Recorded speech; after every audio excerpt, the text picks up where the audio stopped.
Good morning everyone. British వాళ్ళు ఇండియాని almost 200 years వరకు పరిపాలించారు. అయితే ఇండియాలో ఉన్న అన్ని స్టేట్ ని ఆక్యుపై చేయగలిగారు, కానీ ఇండియాలో ఉన్న ఒక స్టేట్ జోలికి మాత్రం వెళ్ళలేకపోయారు. అదేమిటంటే గోవా.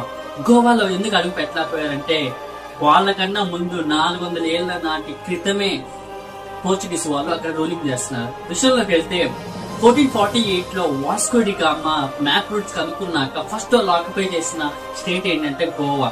సో వాళ్ళు ఉన్న కాబట్టి బ్రిటిష్ వాళ్ళు అక్కడ అడుగు పెట్టలేకపోయారు. అండ్ వాళ్ళు చాలా వీళ్ళకన్నా స్ట్రాంగ్ అండ్ వెపన్స్ తో కలిగి ఉన్నారు. సో ఇండియా 1947 లో మనకి స్వాతంత్రం వచ్చిన తర్వాత బ్రిటిష్ వాళ్ళు వాళ్ళ దేశానికి వెళ్ళటం జరిగింది. అయినా కూడా అప్పటికి కూడా పోర్చుగీస్ వాళ్ళు ఇంకా అక్కడ రూలింగ్ చేస్తున్నారు.